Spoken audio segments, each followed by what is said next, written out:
거라고 생각은 하는데 이거보다는 쉽게 나올 거라고 생각을 하는데 그럼에도 불구하고 비문학은 너무 어려워요. 그러니까 국어강사 기준으로 봐도 여태까지 한 10년 동안 나왔던 비문학 중에서 거의 손꼽힐 정도로 되게 어렵게 나왔거든요. 실제 좀 과해요 사실.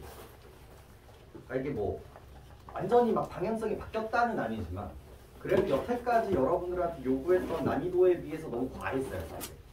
그거는 부정할 수 없고 그게 이제 등급 컷으로 나온 거죠. 엄매 같은 경우는 82점이었고 이제 화법과정 같은 경우는 84점이었단 말이에요. 그럼 거의 16점, 18점에 해당하는 부분들을 여러분들이 틀려도 된다는 얘기인 거예요. 여러분들. 그랬을 때 여러분들이 이제 비문학을 이겨낼 수 있을까? 그리고 이제 문학을 이겨낼 수 있을까? 그리고 화법과 전문가, 언어와 매체를 어떻게 이겨낼 수 있을까에 대한 이제 전략들을 여러분들이 지금부터라도 조금 생각을 하셔야 되겠고. 그래서 오늘 비문학은 이제 경제 이야기를 할 겁니다. 거기서 크게 이제 세 지문이 있었는데 하나가 이제 그놈의 정합론, 우리 헤겔 아저씨의 정반합 이야기. 그걸 조금 이해했었어야 조금 풀 수 있는 문제였고요. 두 번째가 우리 경제, 환율이랑 근환이제 이런 것들이 이제 등장하기 시작을 했었죠. 그리고 세 번째가 이제 자동주행 원리 이런 것들, 기술에 대한 이야기들이었는데 어느 하나 만만하지 않았단 말이에요. 그러니까 여러분들의 윗선배들이 좀 좌절과 절망을 많이 느꼈었던 그런 비문학 조합들이었고, 근데 문학은 되게 무난하게 나왔습니다. 상대적으로. 그래서 여러분들 문학을 틀리셨다면 그것도 이제 조금 고민하실 필요가 있을 것 같고요. 그리고 거의 반 정도는 EBS 수능 특강 수능 완성에서 딱 연계가 되는 부분들이었기 때문에 오늘부터 시작되는 그런 부품들을 잘 쌓아간다고 생각을 해주시면 좋을 것 같네요. 오늘 첫 번째 페이지 넘겨보시면 이제 여러분들이 풀어오신 수능에 이제 비문학 경제 지문이 있을 겁니다. 거기서부터 좀 이야기를 하는데 이거 바로 들어가기 앞서서 이 얘기는 조금 하고 싶어요. 좀 가져가셔야 되는 사전 지식, 개념들에 대해서 조금 먼저 설명을 하고 싶은데 오늘 바로 들어가는데 오늘 이렇게 얘기하는 이유는 얘가 없으면 정말 힘든 지문이기 때문에 그래요. 자, 첫 번째, 뭐에 대해서 여러분들이 좀 들어갈 필요가 있냐면 이 금리에 대해서 여러분들이 조금 이해하실 필요가 있어요. 금리. 이 금은요, 금의 이자, 즉 이꼴 돈의 가치라고 생각하시면 됩니다. 이꼴 이자율이랑 똑같은 얘기예요. 일단 이거를 납득하고 시작하시는 게 중요합니다. 이 개념을 갖고 가셔야 돼요. 첫 번째로. 그래서 우리가 은행에 돈을 넣었을 때 이자율에 따라서 이자를 더 주거나 혹은 우리가 돈을 대출을 했을 때 그 이자율에 따라서 우리가 돈을 더 갚아야 되는 구조가 된단 말이에요. 자, 그러면 이런 구조가 만들어준다는 거죠. 금리가 높다라는 뜻은 돈의 가치를 높게 판단한다라는 얘기와 같다라는 걸 이해하셔야 돼요. 자, A라는 은행이 있고 B라는 은행이 있어요. 근데 A 은행은 5%의 이자율을 가지고 있고 B의 은행은 2%의 이자율을 가지고 있어요. 그럼 똑같이 100만 원을 넣었을 때 얘는 우리에게 얼마를 돌려줘야 돼요? 105만 원을 돌려줘. 얘는 얼마를 돌려줘야 돼요? 102만 원을 돌려주는 구조를 가지고 있단 말이에요. 자, 그럼 A와 B 둘 중에 돈의 가치는 누가 더 많이 있다고 생각하느냐가 첫 번째 시작점인 거거든요. 누가 더 많다라고 생각을 하는 거예요? A가 더 많다라고 생각하는 거예요. 지금 이 순간 이 100만 원의 가치를 누가 더?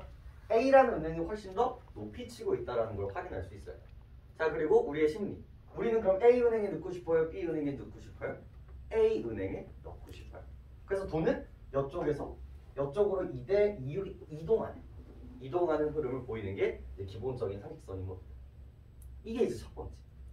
자, 그리고 두 번째. 그럼 이 금리가 이제 뭐랑 연결이 되냐면 첫 번째. 이게 물가 안정과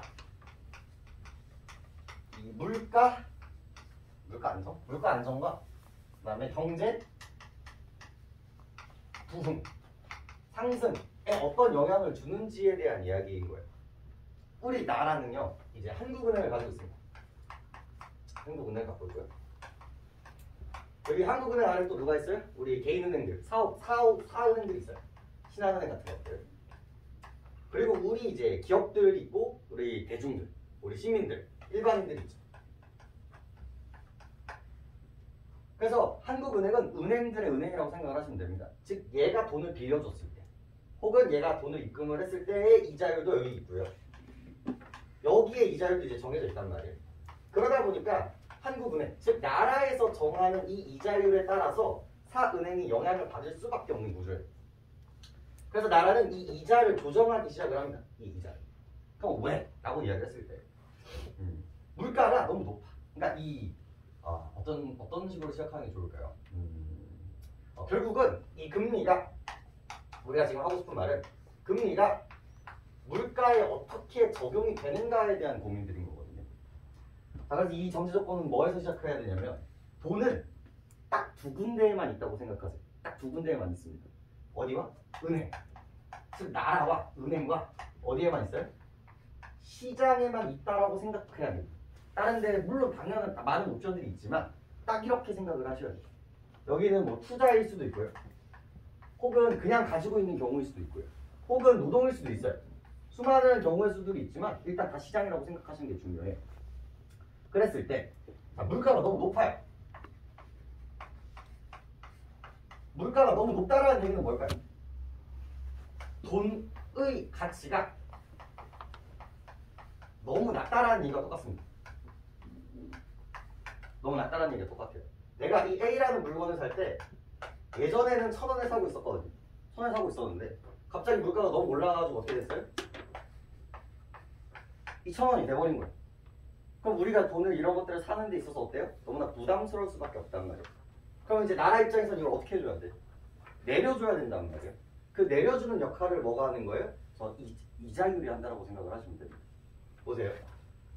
돈이 뭐 어떻게 했길래 물가가 높은 걸까? 이 돈의 가치가 너무 낮다라는 말 이꼴 우리 경제의 기본 상식선이 이제 등장을 하게 됩니다. 희소성이라는 개념이 등장을 하게 돼요. 돈의 가치가 너무 낮다는 건 무슨 말이랑 똑같아요? 돈이 너무 흔하다라는 말과 똑같아요. 너무 흔한 거예요. 그래서 이 시장에 돈이 너무 많은 거예요. 그럼 나라 입장에서는 이 수많은 시장의 돈들을 어디로 땡겨줘야 돼요? 은행으로 땡겨줘야 돼요. 그래서 원래 은행이 5%였거든요. 시장에 투자를 했을 때 우리 이득이 7%라고 했을 때 건물을 짓든 공장을 만들든 어디에 투자를 하든 그때 이 이자율을 어떻게 하면 돼요? 10%로 올리는 순간 여기 있었던 돈들이 어디로 갑니까? 은행으로 간다라는 걸 이해하시면 됩니다. 그럼 엄청나게 많았던 돈들이 어디로 가요? 다 은행으로 몰리게 되고 그럼 자연스럽게 여기에 돈의 양은 어떻게 되죠? 줄어들게 돼요. 그럼 돈의 양이 줄어든다는 건 흔한 게 아니라 돈이 귀중해진다라는 얘기가 되는 거고 자연스럽게 돈의 가치가 어떻게 돼요? 높아진다라고 보시면 되겠죠. 그죠? 그럼 자연스럽게 물가는 그럼 어떻게 되겠어요? 예전에는 내가 2,000원 주고 A라는 물건을 살 수 있었어요. 그죠? 그럼 돈의 가치가 올라갔어요. 그럼 1,000원 줘야 돼요? 3,000원 줘야 돼요의 문제인 거예요. 즉 예전에는 2,000원 주던 걸 이제는 1,000원만 줘도 되기 때문에 돈의 가치가 올라가기 때문에 물가가 어떻게 되는 현상을 볼 수 있어요? 내려가고 있다는 걸 우리가 확인할 수 있죠. 그래서 이런 일련의 과정을 통해서 막 이렇게 주저리주저 떨어졌지만 뭐를 이해하시는 게 되게 중요해요. 이 금리는 뭐래? 돈의 가치다. 그렇기 때문에 금리가 올라간다라는 것, 돈의 가치가 올라간다라는 것. 그렇게 판단한다라는 거죠. 그럼 자연스럽게 물가는 어떻게 돼요? 더 많이 살 수 더 적은 돈으로 많이 살 수 있으니까 물가가 떨어진다라는 거예요. 이런 일련의 과정이 이미 여러분들 경제 1학년 수준에서 납득이 되고 있었어야 되는 부분들이에요. 이런 부분들. 왜냐면 수능에서는 이거 이미 알고 있지? 라는 투에서 이제 접근한다는 거예요. 이게 그 유명한 오버슈팅 지문에서 여러분들이 인지하고 있었어야 되는 개념 중에 하나입니다. 근데 이게 단순히 여기서 끝나는 게 아니에요. 이런 물가 안정, 경제 반대로 경제를 부흥시키고 싶으면 어때요? 지금 경제가 너무 위축되어 있어. 사람들이 돈을 안 쓴단 말이야. 돈이 너무 없어. 다 어디다 쟁여놓고 있는 거예요? 은행한테 쟁여놓고 있는 거예요. 그럼 금리를 어떻게 주면 될까? 얘를 2%로 떨구면 돼요. 그럼 은행에 두는 것보다 뭐야? 시장에 투자하는 게 훨씬 더 이득이겠네? 라고 하면서 돈이 여기에서 여기로 이동하게 돼요. 돈이 여기에 어떻게 돼요? 풍부해지게 되는 구조가 만들어진다는 거죠. 뭐 하나가 장점과 단점이 되게 명확해요. 이런 것들이. 그래서 이런 인과관계들을 어느 정도는 이해하고 있다. 이게 이제 첫 번째고요. 근데 이게 우리나라에서만 문제야. 이게. 우리나라에서가 이런 얘기였다면 이제는 또 뭐가 문제냐면 뭐야? 이게 시장과 은행의 문제였죠. 이제는 나라와의 문제가 돼요. 이 관계를 나타내는 게 뭐라는 걸 알 수 있어요? 환율이라는 걸 알 수 있어요. 이게 환율이 돼요, 환율.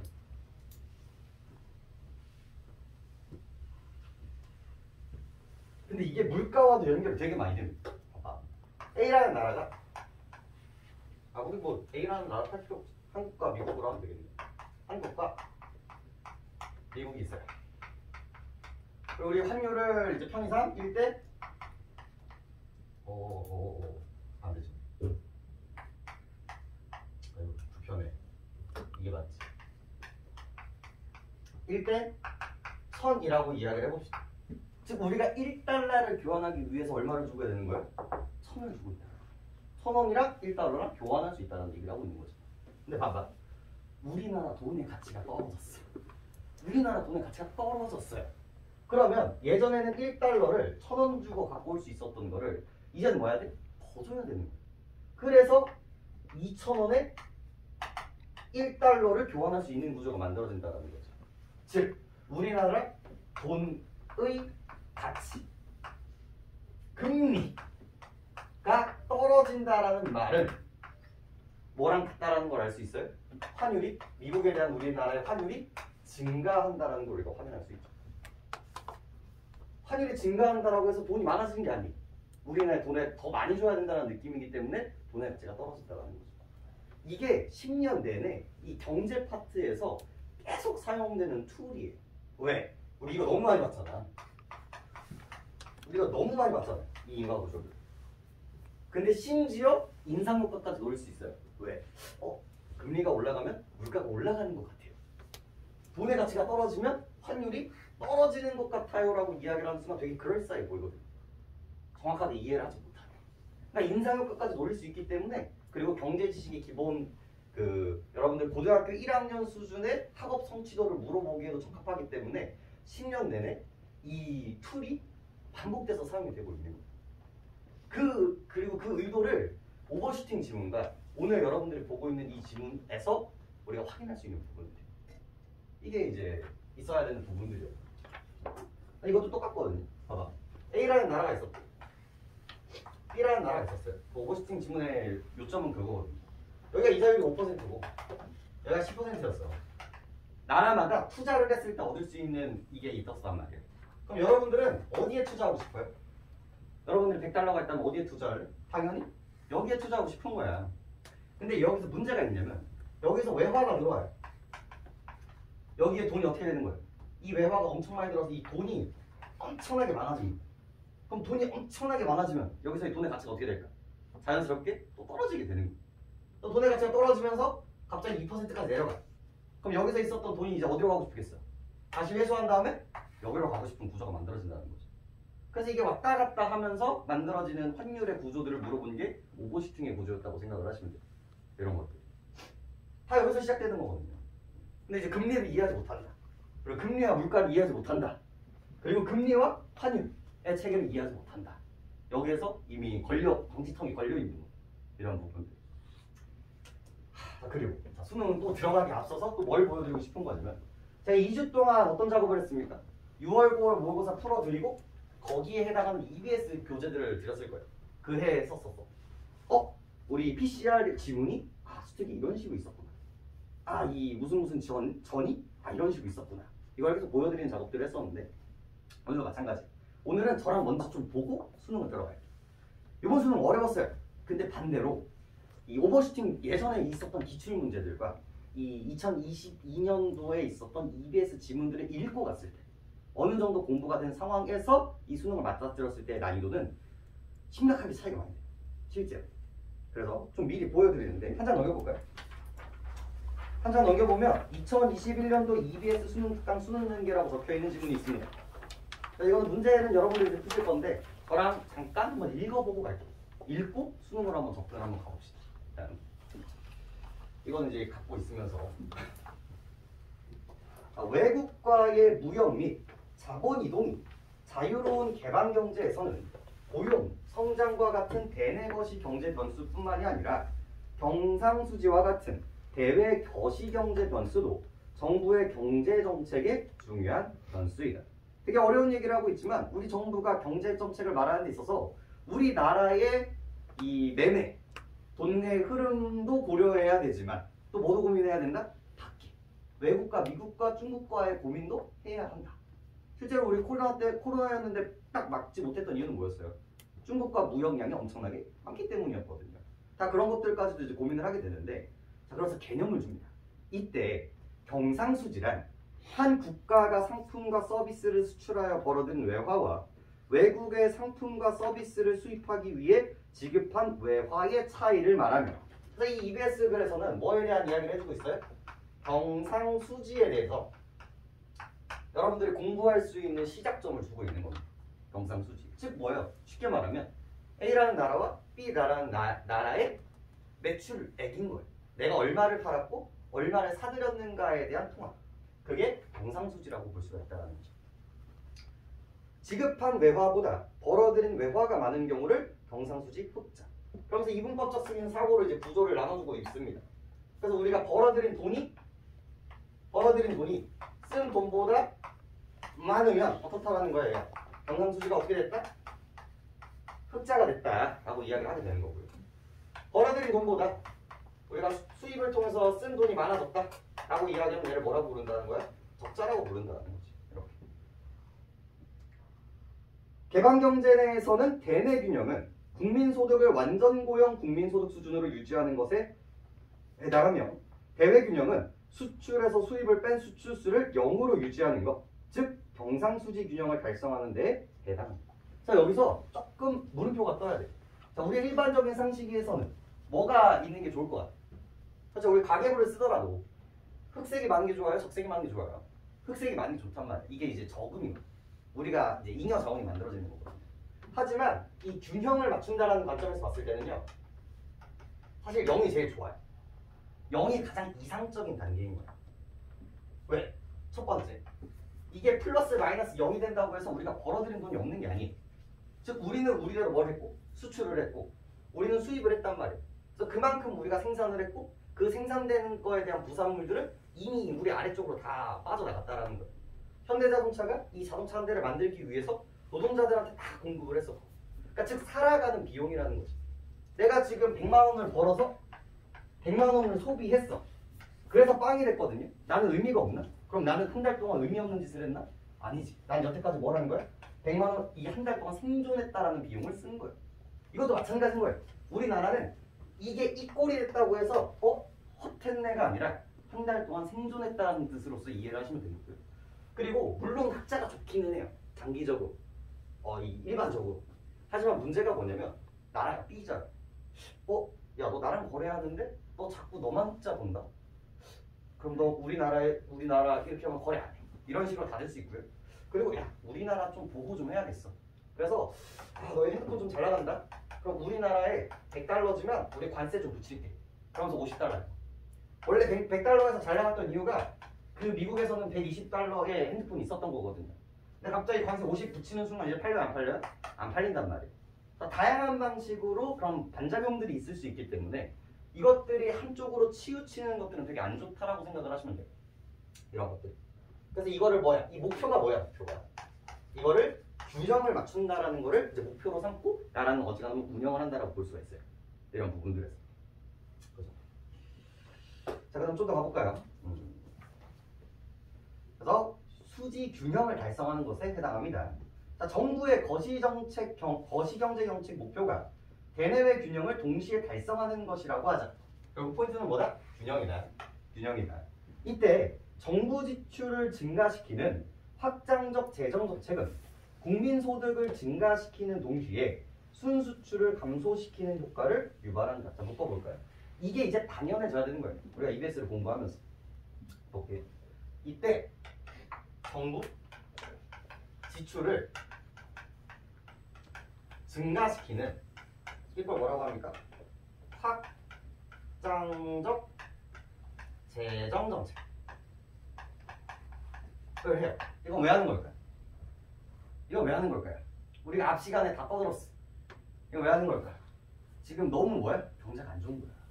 그래서 돈을 퍼가지고 이 경제를 어떻게 하려고 하는 거예요? 살리고 싶은 거예요. 그래서 돈을 뿌리는 거야. 좀 돈 좀 써라. 실제로 우리 코로나 때문에 지금 돈을 못 쓰잖아요. 그래서 어떻게 해야 돼? 지원금 주면서 돈을 써서 이 경제를 살리려고 노력을 하는 것처럼 돈을 주는 거야. 예전에 나 100만 원밖에 없어서 공장을 못 세우니까 그럼 내가 900만 원 대출해 줄게. 이런 식의 구조로서 이제 계속 돈을 뿌리는 이미지라고 생각을 해주시면 되는데, 그러면 어떻게 되는데요? 두 가지가 나와요. 국민소득을 증가시킨과 동시에 그 다음에 이꼴 여기가 순수출을 감소시키는 역할을 한다는 거지. 근데 여기에 뭐가 숨어져 있게요? 환율에 대한 문제가 숨어져 있는 거예요. 왜 순수출이 떨어질까? 자, 그러면 이제 이거 여기서 또 끊고 뭐에 대한 고민을 해요?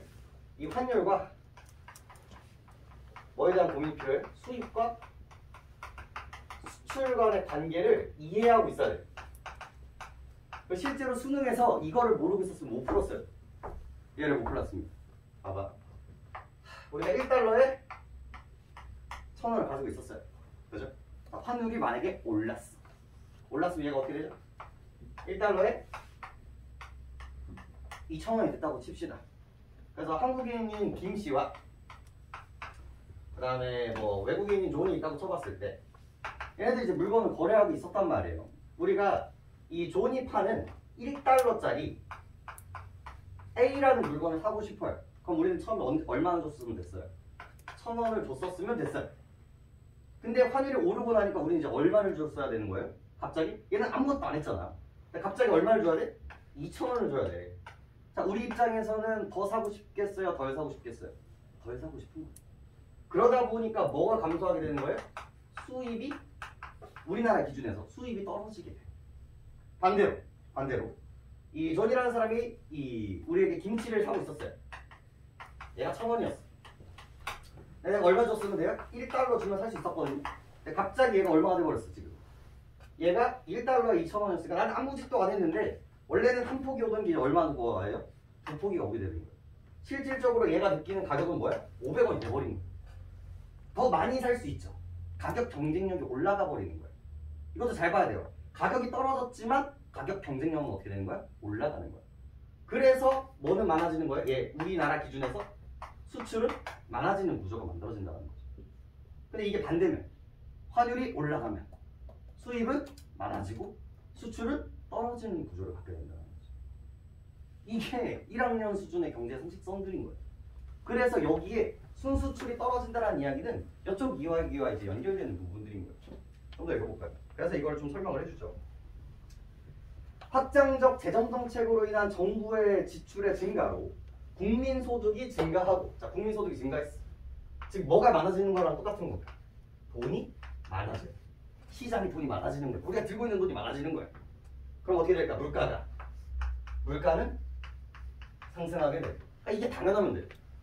돈이 많아졌으니까 돈의 가치는 떨어지게 되고, 그럼 우리가 돈을 줄 수 있었던 그 물가는 500원이었던 우유는 1,000원이 돼버리는 거예요. 돈의 가치가 떨어졌으니까. 그 다음 거래 규모가 커지면, 거래 규모가 커졌습니다. 거래 규모 커지고, 자, 교환의 매개 기능을 하는 화폐에 대한 수요가 증가한다. 자, 그래서 여기까지 그 다음에 화폐의 수요가 증가한다. 여기까지 돈의 가치가 떨어진 거 맞거든요. 여기까지 커진 거 맞거든요. 근데 이거를 자꾸 써. 내가 돈이 생겼는데 바로 건물 짓는 거야. 돈이 생겼는데 내가 자꾸 어디에 투자를 하는 거야. 그럼 어때요? 화폐의 수요가 증가하죠. 그래서 돈의 가치는 떨어졌거든요. 하지만 여기저기 쓰는 데가 있으니까 돈이 남아 안 남아? 안 남는단 말이에요. 그래서 이게 어떻게 되는지 볼게요. 그 다음에 화폐 수요가 늘어나면 국내의 이자율이 상승하고, 그래서 여기까지는 국내 이자율이 원래 떨어져야 정상이거든요. 그러면 돈의 가치가 떨어지니까. 하지만 이게 여기에서 끝나는 게 아니라 계속 쓰이는 거예요. 계속. 그러다 보면서 얘가 이제 뭐로 늘어져요? 이자율. 국내 이자율. 이 상승하게 되고. 그죠? 외국 자본이 유입돼요. 우리 이자율이 올라갔으니까 일본에 투자하는 것보다 우리나라 투자하는 게 이득이란 말이야. 그러다 보니까 외국 자본이 늘어나게 돼. 환율이 이러면서 봐봐. 환율이 어떻게 된다? 하락해진다. 봐봐. 원래는 우리가 달러를 100만큼 갖고 있었거든요. 우리나라에서. 외환 보유고라고 이야기하죠. 근데 이렇게 돼버리니까 어때? 외국 자본이 일본에 갈 걸 다 어디에야? 여기다 박는 거야. 그러니까 100달러였던 게 뭐 어디까지 가는 거야? 1000달러까지 가는 거야. 돈이 어떻게 됐어? 흔해졌지. 흔해지니까 원래 1에 1000이었던 게 이제는 얼마 정도 되는 거야? 1달러가 흔해졌다니까? 그럼 뭐야? 500만 정도 되는 거야. 그래서 환율이 떨어지는 거고, 이거는 뭐야? 달러의 가치가 떨어졌다라는 말과 동시에 우리나라의 돈이 어떻게 됐다라는 거와 똑같아요? 올라갔다라는 게 되게 중요한 거야. 예전에는 여기서 끊었거든요. 여기에서. 물가가 오르면 당연히 이자율이 떨어지지 해서 끊었는데 이제는 여기까지 가는 거예요. 발전을 한 거지. 점점. 이렇게. 한 호흡으로 이제 보여주고 있고. 그죠? 그래서 국내 화폐 가치가 평가 절상을, 이게 갖고 가야 되는 단어였던 거죠. 돈의 가치가 올라간다는 거 어떻게 표현하고 있어요? 평가 절상이라는 표현으로서 이제 표현을 하고 있는 거죠. 평가 절상. 그래서 뭐야? 수출은 감소해요. 왜? 좋은 입장에서는 너무 비싸졌거든. 그죠? 그리고 수입은 우리 김씨 입장에서는 갑자기 난 아무것도 안 했는데 두 개가 오는 거야. 그러니까 수입은 늘어나게 되는 거야. 그럼 우리가 다시 돌아갑시다. 어디로 돌아가야 돼? 경상수지로 돌아가야 돼. 그럼 경상수지는 좋아질까 나빠질까? 수출은 늘어나고 수입은 많아져. 즉 우리가 내는 돈은 많고 우리가 파는 돈은 적어지는 거야. 그러면 경상수지는 적자 쪽으로 향할 수밖에 없다는 거지. 이런 부분. 그래서 그런데 기존 경제 상태가 경기 불황에다가 경상수지 적자가 결합한 상태래요. 두 가지 케이스를 같이 갖고 있는 거야. 이 A라는 나라는 뭐야? 경상수지 적자와 모두 같이 갖고 있대요. 경기 불황을 가지고 있었던 거야. 이거 너무 당연한 옵션이거든요. 왜? 이걸 하는 이유가 뭘까? 이 확장적 정책을 하는 이유가 뭐라고요? 경기가 불황이야. 돈을 안 써 사람들. 그래서 돈을 풀어주는 거야. 그래서 이게 국내야, 국내. 근데 이렇게 해서 여기서 끝내면 참 좋은데 우리 뭐까지 고민해야 된다고 했어? 국외까지도 고민해야 된다고 했었단 말이야. 그래서 문제가 뭐야? 원래 적자였던 게 더 뭐가 돼? 더 적자가 돼버리는 거야. 그럼 괜찮아? 이상해? 이상한 거지. 즉 여기에 밸런스를 맞췄는데 여기가 더 박살이 나는 거야.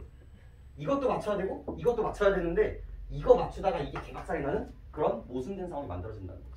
이런 것들이 이제 딜레마라고 얘기를 하죠. 이걸 지켜야 되나 이걸 지켜야 되나 이런 식의 이야기가 이어지고 있고요. 그 다음에 그래서 재정정책만으로는 대내외 균형을 동시에 실현할 수 없는 문제가 발생합니다.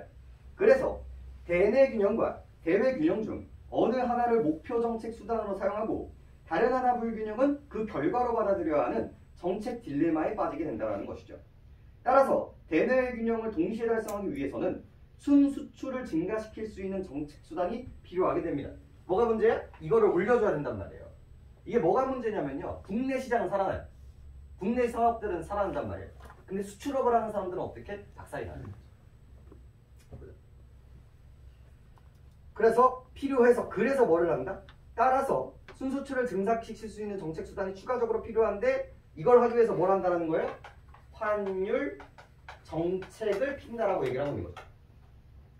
불황의 경상수지 적자가 수반된 상황에서 확장적 재정 정책과 환율 인상 정책으로. 자, 이렇게 가만히 두면 뭐가 정상적이에요? 환율이 떨어지는 게 정상적이에요. 가만히 놔두면.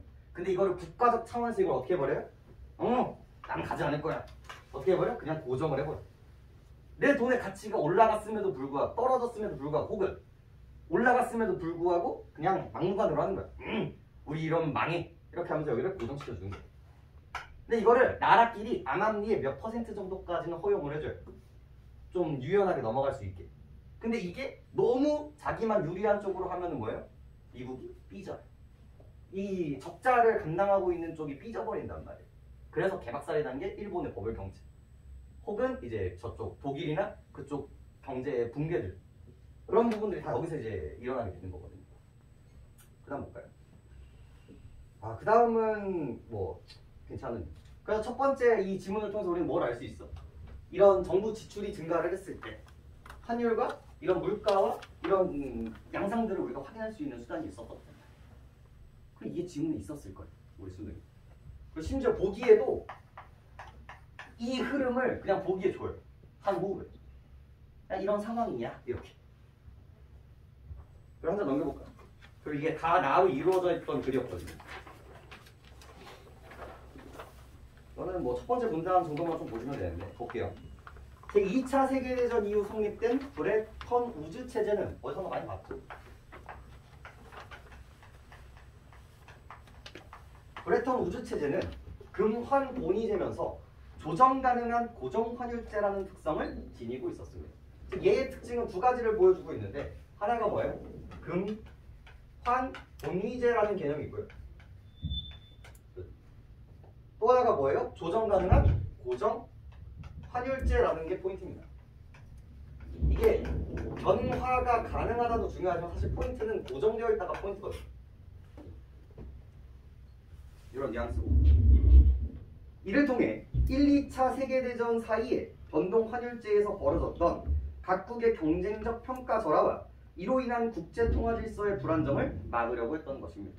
그래서 브레턴 우즈고 여기가 뭐야? 2차 세계대전 이후잖아. 여기가 뭐예요? 1차, 2차 세계대전 때는 여기가 고정이지. 그러니까 여기는 뭐였다는 걸 알 수 있어요? 아예 제시해주고 있죠. 변동 환율제였던 거야. 근데 이 얘기가 바로 이쪽입니다. 봐봐, 우리가 이 짓을 했어. 우리나라를 살리기 위해서 이 짓을 했어. 그럼 우리는 뭘 감당해야 돼? 우리나라 돈의 가치가 이렇게 되는 걸 감당했었어야 돼. 감당했었어야 되는데 이것도 감당하고 싶지 않아? 쉽지 않은 거야. 그래서 환율을 어떻게 해? 고정시키는 거지. 원래 500원에 1달러, 즉 우리나라 돈이 훨씬 더 가치가 있는데 뭐예요? 우리나라는 그 정도 아니야. 500원 아니고 1000원에 고정할 거야. 왜? 수입, 수출 이 떨어지는 거 싫어. 수출 유지할 거야 를 땡깡을 부리고 있었던 거예요. 그게 뭐가 가능했던 거기 때문에 환율을 뭐 할 수 있기 때문에 변동할 수 있기 때문에 이 환율을 여기에 자꾸 변동을 시키기 때문에 문제가 됐었던 거예요. 빈정이 상하지. 그 다른 상대방 입장에서는. 그래서 이걸 막기 위해서 어때요? 이 사람이 고정 환율제를 만드는 거예요. 어지간한 일 있지 않으면 1달러에 1000원. 그죠? 이런 것들에 대한 변화는 내가 막겠다. 이런 식의 이야기를 하고 있는 거거든요. 좀 더 가볼게요. 반면 일시적 구조적 경상수지 불균형을 하기 위한 환율 조정이 허용되었다. 바로 이 부분. 이거를 하기 위한 일시적으로 이 문제를 해결하기 위해서는 근데 이거 잘못하면 망하거든요. 적자에다 하면 이 나라가 망해버리는 거야. 그럼 이 나라가 망하는 뿐만이 아니라 이 나라와 연결되어 있는 다른 나라도 망하기 시작을 하는 거거든요. 그런 거를 막기 위해서 그래. 네가 지금 죽으려고 하니까 조금 바꿔주는 거는 해줄게. 라고 해서 뭐야? 변화를 가능시킨다. 이런 식의 이제 이야기를 하고 있는 거거든요. 그 다음 볼게요. 그 다음에 경상수지 적자를 해소하기 위해 환율 인상을 허용함으로써 환율을 유지한 채 경상수지 균형 회복을 위해 모든 부담을 각국의 국내 경제가 지게 되는 사태를 막으려고 했습니다. 이것도 되게 어려운 얘기들인데 이것까지 하면 얘기가 너무 길어지니까. 근데 이제 오늘의 의도는 뭐다? 이렇게 충분히 EBS에서 뭘 보여주고 있다? 브레턴 우즈 체제의 근본 환위제에 대한 이야기들을 설명해주고 있다는 거죠. 수능은 어디서 나왔게? 여기가 나오는 거야. 여기까지 EBS에서 이거 가지고 문제 풀었거든요. 얘와 얘의 본질적인 차이 때문에. 그럼 이제 뭐가 나오는 거야? 여기서 있습니다. 수능으로 가봅시다. 그래서 이런 키워드들만 가지고 한번 수능으로 한번 가봅시다. 이건 그냥 들었고 여러분들 풀면서 한번 챙겨보시고 오늘의 본 이야기는 여기부터 시작해보죠. 다 나중에 경제할 때 차근차근 다시 잡기는 할 텐데 나 목표는 우리가 기출문제를 한번 훑는 거니까 일단은 기출을 한번 봅시다. 첫 번째 문단부터 보죠. 자, 기축통화는 국제거래 결제 수단으로 통용되고 환율 결정의 기준이 되는 통화입니다. 그래서 첫 번째 문단 기축통화에 대해서 이야기하고 싶대요.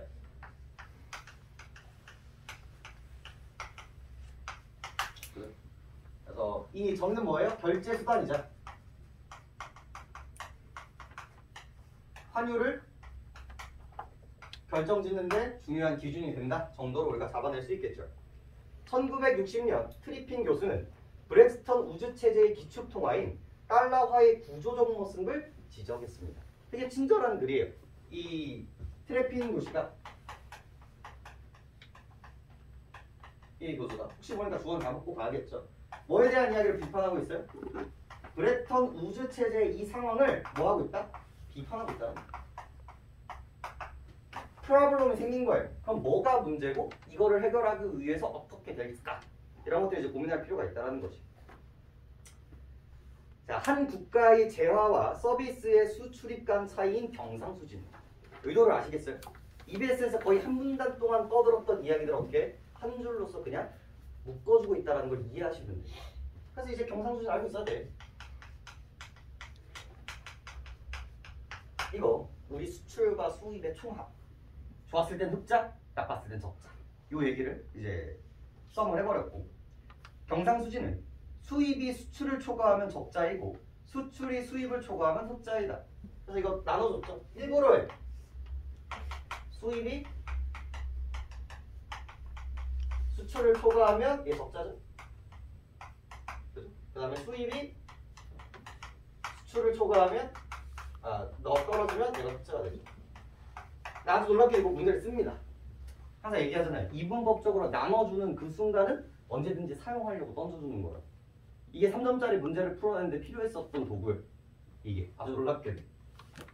그 다음 그는 미국이 경상수지 적자를 허용하지 않아 국제 유동성 공급이 중단되면 세계 경제는 크게 위축될 것이라고 하면서, 반면 적자 상태가 지속돼 달러화가 과잉 공급되면 준비 자산으로도 신뢰도가 떨어지고 고정환율 제도도 붕괴될 것이라고 얘기를 하고 있습니다. 자, 무슨 얘기냐?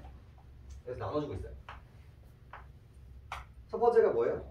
경상수지 적자 허용이 있고요. 허용하지 않아. 그리고 여기가 뭐가 돼요? 허용인 거죠. 자, 경상수지 적자를 허용한다면 뭘까요? 미국 입장에서 적자에 계속 미국 입장에서 적자라는 얘기는 자신의 달러가 우리나라에 들어오는 것보다 밖으로 나가는 게 많다는 거죠. 즉 미국과 나머지 세계라는 관점에서 봤을 때, 은행과 시장이라는 관점에서 봤을 때 자꾸 달러가 어디로 가요? 다른 나라로 가는 거예요. 자꾸. 그럼 이때 돈의 가치는 어떻게 될까? 돈의 가치는 떨어지게 되죠. 그 얘기를 하고 있는 거거든요. 다시 천천히. 첫 번째, 경상수지 적자를 허용하지 않아. 즉, 자꾸 돈이 빠져나가는 걸 허용하고 싶지 않은 거예요. 그럼 돈을 자꾸 어디에다 먹고 싶은 거예요? 미국한테 먹고 싶은 거예요. 달러를 자꾸 여기로 끌고 오고 싶은 거란 말이에요. 흑자를 한다는 얘기니까. 그럼 뭐가 문제래? 국제 유동성 공급이 중단된다. 국제 유동성 공급이 중단된다. 자, 뉘앙스로 조금 보실 필요가 있거든요. 이 유동성이라는 개념은 뭘까요? 흐른다라는 뜻이에요. 즉 돈이 풀려야 이 경제가 어떻게 돼? 돌아갈 수 있을 거란 말이에요. 이게 돈이 서로 주고받아야 이게 경제가 흘러가는데 우리 돈 안 줘. 우리 트럼프 아저씨가 했었던 일이거든요. 네가 뭔데 우리랑 거래해? 우리 먹기도 힘든데? 그러면서 돈을 여기다 묶어버리는 거야. 그럼 다른 나라들 힘들어지는 거지. 힘들어지는 거야. 그래서 뭐야? 국제 유동성 공급이 떨어지는 문제가 생기는 거야. 그럼 전체적으로 전 세계적으로 떨어질 수밖에 없거든. 그럼 경제적인 측면. 그렇다고 해서 허용해. 그럼 돈이 자꾸 밖으로 내버려요. 그래서 적자 상태가 지속돼 달러화가 과잉 공급이 되면 준비 자산으로서의 뭐야? 신뢰도가 떨어지게 된다는 거지. 저 나라 입장에서는 다른 나라와 거래하기 위해서 달러화를 이만큼 갖고 있었어야 됐거든요. 근데 갑자기 달러화가 점점 어때? 떨어져. 나는 100달러를 갖고 있었는데 점점 가치가 떨어지는 거예요. 그러니까 예전에는 A만큼 살 수 있었는데 이제는 2분의 1밖에 못 산대. 그러니까 이거 갖고 있으면 돼요? 안 돼요? 안 되는 거예요. 그래서 이런 딜레마에 빠져 있는 거예요. 즉 적자를 해도 문제고 흑자를 해도 문제인 상황이 만들어지는 거죠. 그래서 이거를 이제 미국 관점에서 보면 적자를 자꾸 허용하다 보면 어때요? 돈의 가치가 떨어지기 때문에 신뢰도가 하락하게 돼요. 그죠? 그리고 고정 환율도 붕괴돼요. 왜? 그대로 유지시켜줘야 되는데 자꾸 하락해버리니까. 근데 흑자면은 뭐가 문제다? 우리나라가 흑자면 이제 유동성이 중단된다. 이런 구조로 이제 이 글을 마무리를 할 수가 있는 겁니다. 첫 번째. 이것도 할 수도 없고 이것도 할 수가 없으니까 이걸 뭐라고 부른다? 딜레마라고 부르거든. 여기서 이 규정을 갖춰야 되는 거야. 이거 파괴되는 순간 전쟁 벌이는 거예요. 우리 러시아가 지금 전쟁을 벌인 이유도 경제적 측면에서는 이런 지점들도 있는 거예요. 이렇게 해도 나라 경제가 안 풀리고 저렇게 해도 나라 경제가 안 풀리거든요. 그럼 그때 제일 좋은 방법이 뭘까요? 전쟁. 인류 역사 내내 그랬어요. 우리 일제와 강점기가 있었던 이유, 임진왜란이 있었던 이유들도 다 이거예요. 전부 다. 경제적으로만 봤을 때. 그 다음 볼까요? 이러한 트리핀의 딜레마는 국제 유동성 확보와 달러의 신뢰도 간의 문제입니다. 그죠? 유동성을 확보하느냐, 신뢰도를 확보하느냐의 문제라는 거예요. 국제 유동성이란, 그래서 이제 설명을 해줘요. 국제적으로 보편적인 통용력을 갖는 지불 수단을 말하는데, 금 본위 체제에서는 금이 국제 유동성 역할을 했으며 각 국가의 통화 가치는 정해진 양의 금의 가치에 고정되었습니다. 이에 따라 국가 간 통화의 교환 부인인 환율은 자동적으로 결정되었죠. 뉘앙스 벌써 봐야죠. 기역이었고 얘는 금 본위 체제였어요. 예전에는 돈의 가치를 우리나라 돈의 가격도 다르고 미국도 다르고 우크라이나도 다르고 일본도 다르단 말이에요. 근데 이걸 거래하기 위해서 돈끼리 교환하는 기준이 없다 보니까 그 기준점을 뭐로 잡았어요? 그 당시에 가장 적당히 흔하고 적당히 가치 있고 적당히 변하지 않는 금이라는 소재를 통해서 물물 교환의 수단으로 했었던 거예요. 그래서 이 금 1kg에 1달러 그리고 1kg에 1,000원 그죠? 1kg에 100엔 이런 느낌으로 우리가 거래를 했다는 느낌이라고 보시면 돼요. 다 뭐야? 얘를 기준으로 이제 교환을 하기 시작했다는 거죠. 이렇게. 그죠? 그렇게 했었는데 그러다 보니까 이에 따라 국가 간 통화 교환 비율인 환율은 자동적으로 결정이 되었었죠. 이후 브레턴 우주 체제에서는 그러면서 나눠줘야겠죠. 이렇게. 그럼 생각해야지 본질적인 차이가 뭘까요? 여기 브레턴.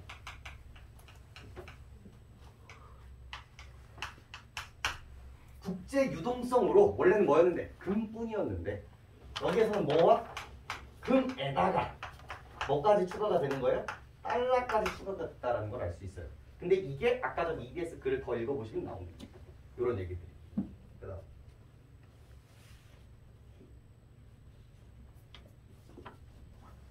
그다음 그래서 금환 본위제가 됐습니다. 그래서 얘 이꼴 뭐라고 합니까? 금환 본위제가 됩니다. 즉 금만 있었는데 여기에 뭐가 추가가 됐어요? 환이라는 달러가 추가가 됐다라고 생각하시면 돼요. 얘의 차이는 뭘까요? 이거와 이거의 차이는 뭘까요? 1kg에 1달러가 뭐가 돼버린 거야? 얘는 고정이 돼버린 거야. 여기서는 얘만 고정이었는데 이제는 뭐야? 이렇게 고정이 돼버린 거야. 이렇게. 그래서 1944년에 성립된 이 체제는 미국 중앙은행의 금태환 조항에 따라 금 1온스와 35달러를 언제나 맞교환해 주어야 된다는 의무를 지게 됐습니다. 이게 고정이. 이게 고정이에요. 얘가. 여기를 고정시켜 버린 거예요. 그러니까 원래는 어때야 돼? 달러가 얘의 가치가 떨어지면 1kg을 얻기 위해서 우리는 더 내야 돼. 가치가 떨어지면 2달러가 될 수도 있고 그죠? 가치가 올라가면 0.5달러가 될 수도 있었어야 해요. 원래는. 근데 이걸 뭐 해버린 거야? 막아버린 거야. 그래서 얘를 고정이라고 하는 거예요. 그래서 막아버렸죠. 그래서 이거를 바꿀까? 여기의 개념으로 1온스 무게겠죠? 35달러. 여기서부터 이제 불행의 시작이죠. 얘를 고정해버리고 일본이 35달러를 가지고 미국 은행에 금 주세요 하면 1달러를 이 1온스를 줬어야만 하는 시대였다는 거예요. 이때가. 무조건이에요. 무조건. 그 다음 네, 현실은 또 그렇지 않지. 다른 국가들은 달러화에 대한 자국 통화의 가치를 고정했고 달러화로만 금을 매입할 수가 있었습니다. 환율은 경상수지의 구조적 불균형이 있는 예외적인 경우를 제외하면 1% 내에서의 변동 환율만을 허용했습니다. 이게 아까 전에 열심히 떠들었던 뭐에 대한 이야기예요? 고정 환율이기는 한데 변화가 가능한 이 얘기를 이런 식으로 얘기를 하고 있는 거예요. 그리고 경상주지의 구조적 불균형이 아까 뭐였어요? 아까 열심히 여기 적었었던 그 얘기들이라고 생각하시면 됩니다. 다음 볼게요. 이에 따라 기축 통화인 달러화를 제외한 다른 통화들은 통화들 간 환율인 교차 환율은 자동적으로 결정되었습니다. 자, 여기와 여기의 본질적인 차이는 뭐예요? 얘는 금을 기준으로 다 하면 돼. 얘는 금을 기준으로 미국도 예외 없이 다 했었어요. 얘의 차이점은 뭘까요? 미국을 제외한 나머지인 거야. 얘는 이미지가 뭐예요? 모두예요. 그죠? 얘의 이미지는 뭐예요? 미국, 즉 달러를 제외한 나머지라는 거. 이게 이거와 이거의 본질적 차이 아니에요? 그럼 이게 문제로 나올 수밖에 없는 거예요. 수능이니까. 그냥 그걸 말을 바꾼 것 뿐일 겁니다.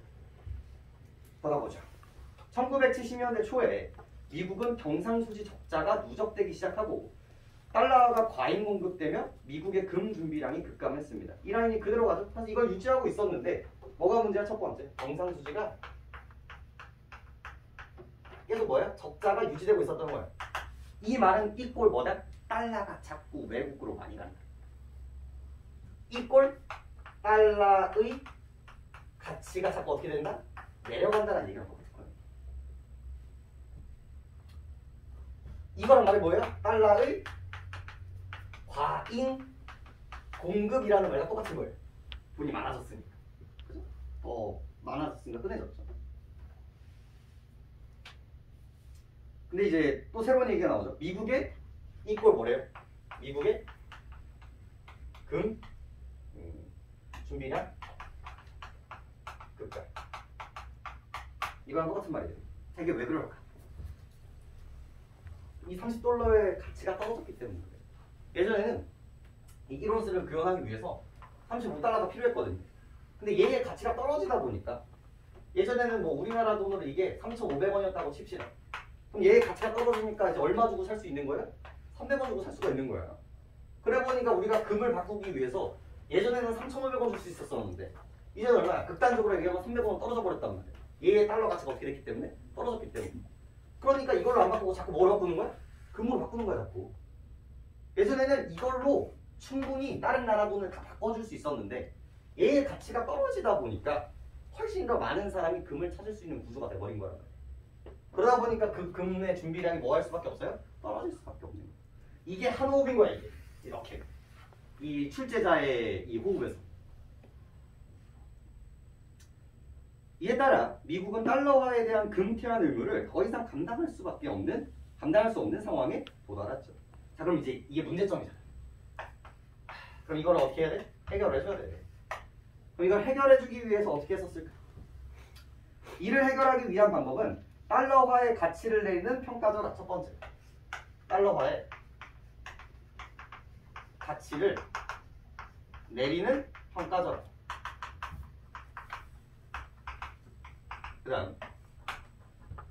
그 다음에 달러와 타국의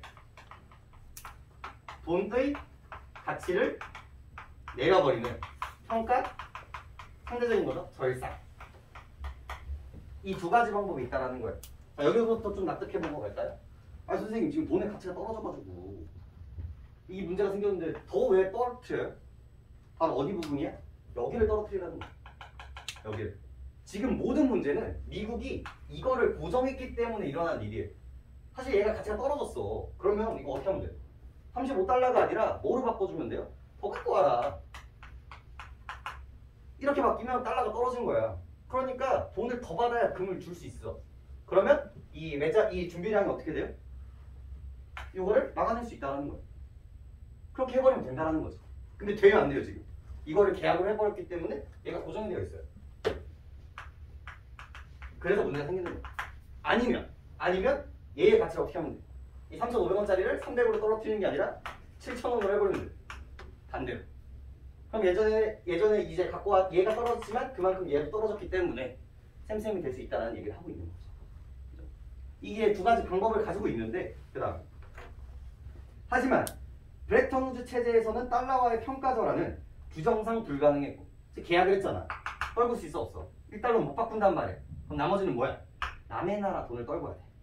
남의 나라 돈의 가치를 떨궈야 되는데 당시 대규모 대미 무역 흑자 상태였었던 독일, 일본 등은 주요국은 평가절상에 나서려고 하지 않았다라는 게 문제인 거예요. 봐봐, 독일이랑 일본 놈들이 자꾸 뭐였대? 흑자였대. 흑자였대. 그럼 얘네들이 지금 뭐야? 달러가 많은 상태야, 적은 상태예요? 너무 많은 상태인 거예요. 흑자라는 건 물건을 많이 팔고 돈을 많이 벌었다는 뜻이니까. 그러니까 자꾸 뭐야? 가치가 떨어지는 거고. 자꾸 돈이 너무 많으니까. 그럼 얘네들의 돈의 가치는 어떻게 됐을까요? 그러니까 환율이 어떻게 됐을까에 대한 문제인 거예요. 환율이 원래는 어떻게 돼야 돼? 원래 우리나라 비교해볼까요? 원래 이거였거든? 근데 우리나라 이 달러의 가치가 떨어졌어. 그럼 환율이 어떻게 됐었어야 될까? 이렇게 돼야 돼. 환율이 떨어져야 정상인 거야. 원래는. 근데 이거 해요 안 해요? 이 새끼들이 양아치라서 안 하는 거야. 흑자이지만 우리나라 돈의 가치를 올려줘? 안 해줘. 떨어뜨려? 안 해줘. 이걸 하고 있는 거야. 그래서 읽어볼까요? 그 다음에. 그래서 주역들은 평가절상에 나서려고 하지 않았고 이 상황이 유지되기 어려울 것이라는 전망으로 독일의 마르크화와 일본의 엔화에 대한 투기적 수요가 증가했습니다. 그래서 이러한 상황이 어때요? 계속 지속되고 있었던 거예요. 그러다 보니까 누구의 가치가 더 중요해요? 지금 원래는 미국 달러의 가치가 제일 중요했거든요. 왜냐면 이거를 교환할 수 있는 거의 유일한 통화였기 때문에. 원래 얘가 제일 중요한 가치였는데 얘가 자꾸 어때? 얘가 이렇게 35달러지만 자꾸 내려가는 거야. 그러니까 여기만 바뀌어. 이 35달러에 1온스라는 건 고정이 되어 있는데 원래 내가 5,000엔 살고 수 있던 게 2,000원, 1,000원 이렇게 돼버리는 거야. 100엔이었던 게 10엔, 1엔 이렇게 돼버리는 거야. 자, 그럼 여러분 같았으면 달러 살래? 엔 살래? 내가 100엔에 샀는데 예전에는 100엔이면 1온스밖에 못 샀는데 눈 뜨고 일어나니까 몇 개 살 수 있는 거야? 100개 살 수 있는 거야. 그럼 여기에 투자할래? 여기에 투자할래? 여기에 투자해버리는 거야. 그러니까 얘의 가치가 어떻게 되고 있는 거야? 더 올라가고 있다는 거야. 그런 얘기를 하고 있죠. 그래서 엔화에 대한 투기적 수요가 얘네들이 더 신뢰성이 크다라고 보는 거지. 결국 환율 변동의 압력은 더욱더 커질 수밖에 없었다. 즉 얘네들의 가치가 올라가면 올라갈수록 달러의 가치는 어떻게 될까? 얘들의 가치가 올라가면 올라갈수록 달러의 가치는 더 떨어질 수밖에 없거든. 그러면 얘를 고정하면 고정할수록 어떻게 돼요? 얘의 가치는 더 떨구게 되는 거예요. 그러니까 금을 바꿔줬어야 되는 교환들이 더 이제 휴지 조각이 돼버리는 거죠. 점점. 그래서 미국은 결국 그래서 이러한 상황에서 각국은 보유한 달러를 대규모로 금으로 바꾸고 싶겠지. 왜냐면 가만히 있으면 더 이제 못 받을 수 있으니까. 미국은 결국 달러와 금 태환 정치를 선언한 닉슨 쇼크를 감행해. 그래서 여기 보이지 않지만 여기 디귿이 있는 거예요. 닉슨 쇼크. 더 이상 안 해가 되는 거죠. 안 해. 스텝이 이제 세 번 스텝이 만들어져요. 그러나 붕괴 이후에도 달러와의 기축통화 역할은 계속되었는데 그 이후로 규모의 경제를 생각할 수 있습니다. 그래서 원래는 이제 기축통화가 끝났잖아요. 이걸 이제 보정해주지 않으니까 더 이상 이제 안 한단 말이에요. 근데 왜 하냐? 규모의 경제 때문에. 세계 모든 국가에서 어떠한 기축통화도 없이 각각 다른 통화가 사용되는 경우에는 두 국가를 짝짓는 경우의 수만큼 환율의 가짓수가 생깁니다. 그러나 하나의 기축통화를 중심으로 외환거래를 하면 비용을 절감하고 규모의 경제를 달성할 수 있다는 거죠. 무슨 얘기냐? 자, A와 B 나라만 있으면요 환율은 되게 심플해집니다. 어때요? 그냥 이렇게만 하면 돼요. 1달러에 1,000원. 이렇게 하면 끝나죠. 근데 문제는 C라는 국가가 생기는 순간 어떤 경우가 만들어지는 거예요? AP, AC, BC 세 개가 만들어져요. 세 개가. 근데 A가 기축통화였어. A가 기축통화였던 거야. 그럼 어떻게 될까? A를 기준으로 B와 C만 연결하면 끝이 나. B 끝이 나버려요. 그리고 여기다 뭐 하면 돼? D 내면 되고 E 놓으면 얘를 기준으로 이렇게 교체할 수 있는 기준이 돼버리는 거야. 얘가. 근데 얘가 없으면 D 나오는 순간 A도 또 누구랑 만나야 되고 D랑 만나야 되고 B도 누구랑 만나야 되고 D랑 만나야 되고 C도 D랑 만나야 되는 이런 구조가 만들어진다는 거지. 근데 기축통화 있으면 너 1달러에 얼만데? 이 정도구나? 자연스럽게 교체되는 요소들이 만들어진다는 거지. 기준이 없으면 다 다시 계산해야 돼. 근데 이거 계산하는 게 얼마나 빡세냐면 모든 거기에 빅맥이 얼마냐? 수박이 얼마냐, 우유가 얼마냐 이런 것들을 다 비교해가지고 결정을 해야 된단 말이에요. 단순히 이제 막 이런 음식물뿐만이 아니라 자동차, TV, 선박 이런 것까지 다 계산해야 되기 때문에 되게 빡센 일이거든요. 근데 이 기준점이 있다면 훨씬 더 경제적으로 그런 것들을 확인할 수 있었죠. 그런 얘기들이 수능에서 여러분들이 읽었어야 되는 부분들, 지금까지 떠들었던 부분들 넘겨볼까요? 문제 자체는 사실 그렇게 어렵지 않았거든요. 그러니까 1번 같은 경우는 그렇게 어렵지 않았죠. 읽기만 잘 수 있었으면 됩니다. 브레턴 우주체제 붕괴 이후 달러화가 기축통화로서의 역할을 할 수 있었던 이유는 뭐였다? 경제 규모의 경제 때문에 그래. 2번 브레턴 우주체제 붕괴 이후의 세계의 위축에 대해서 트리피는 어떤 전망을 했는가? 틀렸죠. 왜? 스텝이 3개야. 트리피는 뭘 깐 거야? 얘를 깐 거야. 얘가 어떻게 망할 것인가에 대한 거를 깐 거지. 문제점이 있다라고 깐 거지. 여기 있는 거에 대한 얘기를 했어요? 안 했어요? 안 했지. 그래서 2번이었어. 그러니까 이거는 맞아야 되는 문제였다. 3번 브레턴 우주 체제에서 미국 중앙은행은 어떤 의무를 수행했는가? 이거였죠. 바꿔주는 역할을 했었고 은행 역할을 했었죠. 브레턴 우주 체제에서 국제 유동성 역할을 하는 것은 무엇인가? 뭐였어요? 금과 달러였죠. 이 문제가 나온 이유가 뭐라고? 얘는 금, 얘는 금, 달러. 얘도 뭐야? 금, 달러. 그냥 보정만 안 됐을 뿐이지. 얘와 얘의 본질적 차이는 뭐예요? 보정, 얘는 변동. 이런 구조가 이제 만들어지는 거지. 5번 브레턴 체제 달러화 신뢰도 하락의 원인은 무엇인가?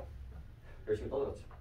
계속 모였기 때문에, 경상수지가 계속 모였기 때문에, 적자였기 때문에, 달러의 가치가 점점 떨어졌기 때문에 이런 얘기들이라고 볼 수 있겠죠. 자, 2번 봅시다. 윗글을 바탕으로 추론한 내용으로 적절하지 않은 것은이에요. 그러니까 나머지 것들은 다 맞다는 얘기인데 뭐 천천히 보죠. 근데 어려웠어. 닉슨 쇼크가 단행된 이후 달러화의 고평가 문제를 해결할 수 있는 달러화의 평가절하가 가능해졌다. 자, 뭐가 문제였어? 아까 전에 달러화 가치가 떨어졌음에도 불구하고 떨궈 못 떨궈? 못 떨구니까 문제였단 말이야. 그럼 이제 떨구면 돼. 70달러로 떨구면 되기 때문에 얘는 괜찮은 얘기였죠. 2번 브레턴 우주 체제에서 마르크화와 엔화의 투기적 수요가 증가한 것은 이들 통화의 평가 절상을 예상했기 때문입니다. 아까 보여드렸죠? 얘가 떨어짐에도 불구하고 고정이 되겠지.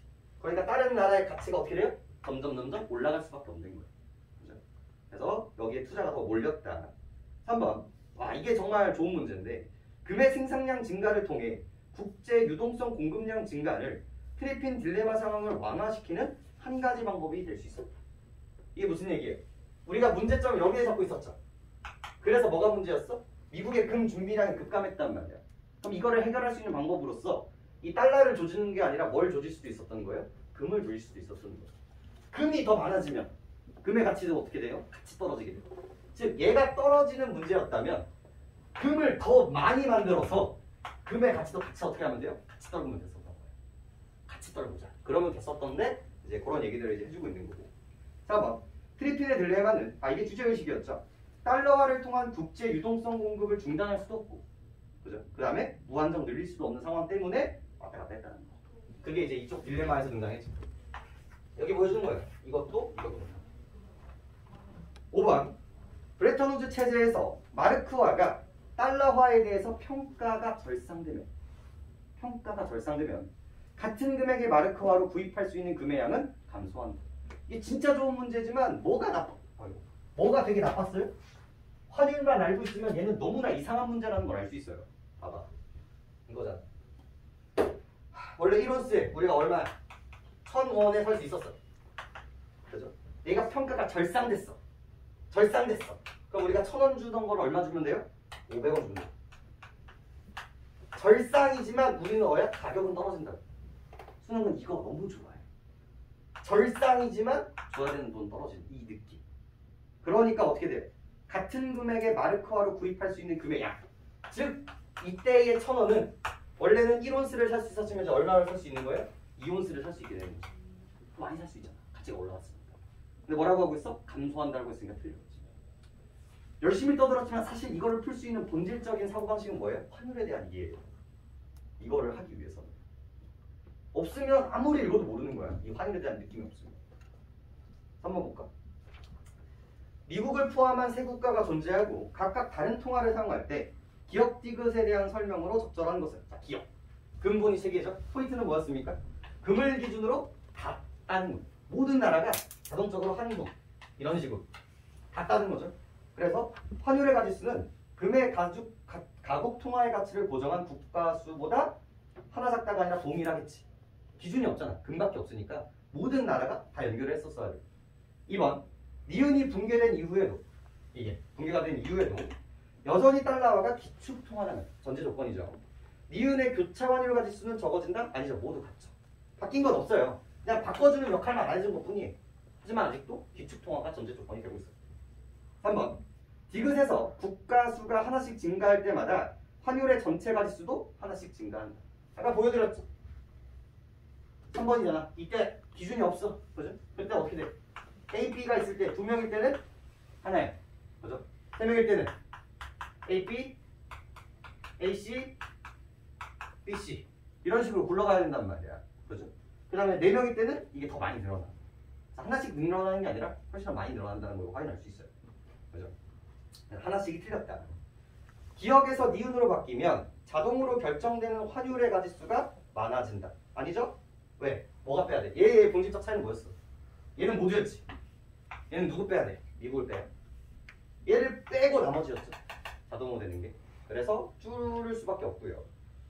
그래서 5번 니은에서 교차 환율의 가지수는 디귿에서 생기는 환율의 가지수보다 적다. 얘는 뭐야? 미국을 제외해야 된단 말이야. 그러다 보니까 얘는 다 해야 되는데 얘는 얘를 제외한 나머지였단 말이야. 그럼 얘가 훨씬 더 줄 수밖에 없지. 그래서 답은 5번. 이런 문제가 쉽지 않죠. 마지막 4번. 4번 보면 돼요. 이것도 답만 나머지 것들을 못 찾았어도 적절한 거기 때문에 답만 잘 확인할 수 있었으면 됐는데 나 봐봐. 브레턴 체제가 붕괴된 이후 두 차례의 석유 가격 급등을 겪으면서 기축통화국의 A국의 금리는 인상되었어요. 즉 A국의 금리가 어떻게 됐어? 인상됐어요. A국의 돈의 가치가 어땠다는 얘기예요? 가치가 올라갔다는 얘기가 똑같아요. 통화 공급은 감소했어요. 자, 통화 공급이 감소했다는 얘기도 똑같은 얘기인 거예요. 돈이 어때? 줄어들기 때문에 가치가 올라가는 거예요. 가치가 A의 가치가 올라간 거예요. 지금 상태가. 여기에 A국 정부의 소득세 감면과 군비 증대는 A국의 금리를 인상시켰습니다. 또 뭐예요? 인상시켜요. 자, 그리고 여기서 정부의 소득세 감면 있죠. 그리고 군비 증대 있죠. 이런 것들이 우리 아까 전에 EBS에서 읽었었던 확장적 재정 정책의 실질적인 예시들이. 네. 그래서 금리를 인상시켰으며 높은 금리로 그러니까 돈이 많아졌지만 그러니까 돈의 가치도 올라갔고 돈을 존나게 하려고 했지만 지금 뭐해? 우리 군인 만들고 자꾸 공장 만든단 말이야. 그럼 돈이 더 필요해. 자꾸 돈이 필요하고 돈을 넣었을 때 이득이 난단 말이야. 그러다 보니까 외국 입장에서 B국에 돈을 넣는 것보다 금리가 인상했기 때문에 여기에 돈을 투자하는 게 훨씬 더 효과적이라는 거죠. 그러니까 외국 돈이 자꾸 여기로 오는 거야. 자꾸. 그래서 뭐라는 거야? 이 꼴 외국 자본이 들어오기 시작한 거죠. 이렇게 되는 거죠. A국은 이로 인한 상황을 해소하기 위해 국제적 합의를 주도하여 서로 교역을 하며 각각 다른 통화를 사용하는 세 국가 A, B, C 외환시장에 대한 개입을 합의하였죠.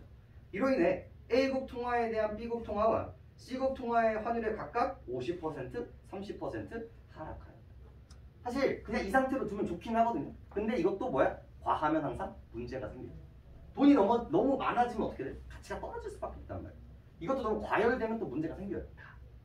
그리고 외국 자본이 많이 들어온다는 건 우리나라의 자본이 어떻게 된다는 거야? 떨어진다는 얘기랑 똑같은 거거든요. 실제로 우리나라 기업인데 중국이 투자를 너무 많이 해요. 그럼 이게 중국계 돼버리는 거예요. 그래서 그런 문제들이 있기 때문에 이거를 밸런스 있게 조정하는 게 되게 중요해요. 근데 그 결과로 원래 이렇게 됐었어야 되는데 조정을 했지. 그래서 뭐가 나와? A와 B, A, B, C가 있는데 두 가지가 나오잖아요. A와 B의 관계와 A와 C의 관계였죠. 근데 얘는 몇 퍼센트 떨궜대요? 50% 떨군 거고 얘는 30% 떨궜다라고 얘기가 나온단 말이에요. 여기서 여러분들이 뭐에 대한 이해가 필요해? 환율에 대한 이해가 필요한 거예요. 딱 보면 딱 알아야 되지만 잘 안 맞았잖아. 그럼 뭐 해보면 돼? 물리적으로 굴려보면 돼. 1달러에 얼마였어? 1,000원이었어. 근데 50%가 하락했다는 얘기는 뭐예요? 1달러에 500원 됐다는 얘기랑 똑같죠. 1달러에 500원 된 거야. 즉 B 나라의 돈의 가치가 어떻게 된 거야? 올라가는 거라고 생각하시면 돼요. 그 다음에 얘는 원래 1달러에 1,000원이었어. A국 거를 1,000원으로 바꿀 수 있었는데 30%가 떨어졌다는 거 얼마가 됐다는 거야? 700원만큼 떨어졌다는 거야. B도 C도 이전에 이 조정을 하기 전보다는 뭐야? 돈의 가치가 올라갔어.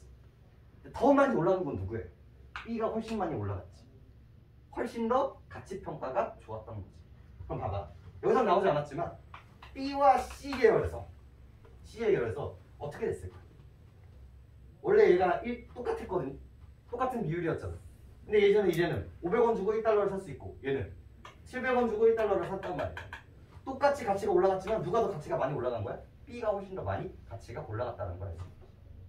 만약에 뭐 이런 느낌이었다면, 얘를 기준으로 이런 느낌이었다면 얘가 더 많이 가치가 올라갔으니까, 그죠? 이때 얘는 어떻게 됐었을 것인가에 대한 이야기가 바로 문제로 이어지게 된다는 거야.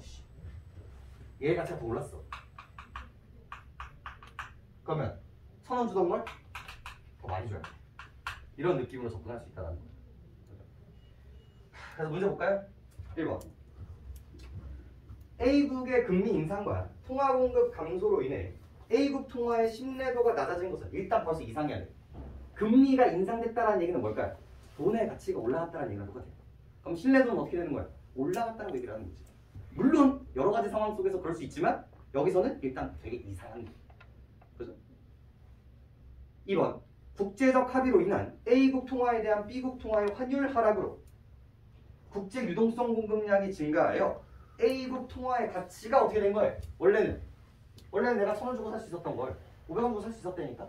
그럼 A국의 가치는 어떻게 됐다? 떨어졌다.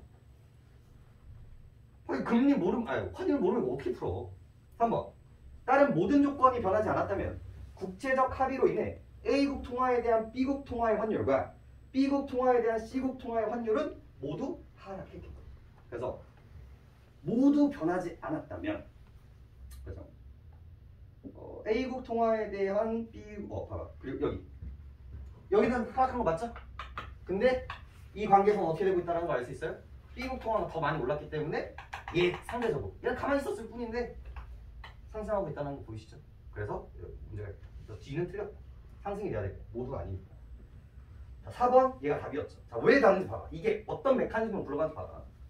다른 조건이 변하지 않았다면 국제적 합의로 인해 A국 통화에 대한 B국과 C국 통화의 환율이 하락하여 하락했어. B국에 대한 C국의 경상수지는 개선되었다. 정말 끔찍한. 여기서 여러분 뭘 추가하는 거야? 이렇게 됐지. C국 입장에서는 어떻게 됐어? 올라갔단 말이야. 기준은 다시 한번 봐볼까? 누구 입장에서? B국에 대한 C국의 경상수지. 자, 그러면서 아까 전에 살짝 언급했었던 뭐가 등장해요? 얘가 등장합니다. 뭐가 연결해야 돼? 선역이 연결해야 돼. C국 입장에서는 이거였던 게 환율이 올랐기 때문에 이렇게 돼버렸지. 그럼 뭐가 잘 될까요? 수입이 잘 돼요? 수출이 잘 돼요? 수입이 잘 돼요? 수출이 잘 돼요의 문제잖아. 원래 내가 1,000원 주고 하나 살 수 있었던 게 더 많이 줘야 되잖아. 그럼 뭐가 떨어지고 수입은 없어지고 상대방 입장에서는 더 싸게 살 수 있으니까 수출이 올라갈 수밖에 없단 말이야. 그죠?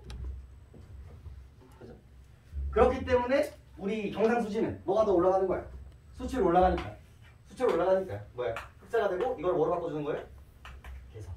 이건 뭐야? 그래서 요거 라인 때문에 얘가 전략이었죠. 이거 풀기 위해서 지금 몇 가지가 필요한 거야. 그냥 설명하면 돼. 수출 수입해서 그냥 이렇게 해서 이렇게 돼요라고 설명하면 되는데 이걸 굳이 이렇게 보여드린 이유를 좀 생각해 주셨으면 좋겠어요. EBS 6월달 됐을 때 제일 많이 드는 질문이 뭐예요? 수특 비문학 풀어야 돼요? 그런 시대가 아니에요, 이제는. 수특에서 이해가 안 되는 키워드들 그런 것들을 조금 이해해야 되는 시대가 왔다는 거예요. 알겠죠? 이거 반드시 다시 풀어보고 이 흐름대로 이해를 하고 가시죠. 근데 이게 다야. 이거보다 어렵게 나오질 않아요.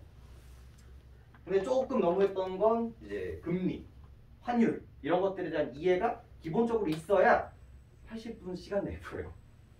그 생각을 하시고 그다음에 그 다음 장에 있는 이 수특 또 문제를 풀어보시면서 아 내가 이거 공부하면서 이런 생각을 할 수 있었을까 생각해 보시고 그리고 맨 마지막에 그거 있거든요. 그 유명한 오버슈팅 지문도 있습니다. 나중에 다시 볼 텐데 그 지문을 다시 보시면서 이 지문이랑 이제 연결되는구나 이런 식의 사고를 다시 해봐. 알겠죠? 제가 이번 주에 영상 하나 드릴 거거든요. 유튜브 영상 하나 드릴 텐데 그게 이제 환율과 금리에 대한 이야기들을 담고 있는 영상일 거예요. 좀 고민 중이긴 해. 간단한 걸로 드릴지 조금 심도 있는 걸 드릴지 좀 고민하긴 하는데 재밌어요. 재밌어야 돼. 그래서 한번 들으시면서 여러분들 사고를 좀 확장시킨다고 생각하시면 돼요. 아니 순수 나왔잖아요. 금리, 환율 이런 것들에 대한 이해가 어느 정도는 알고 있어야 됩니다. 알겠죠? 이거는 이렇게 마무리하고요. 생각하셨다가 우리 수능 특강 이제 문학 좀 공부합시다.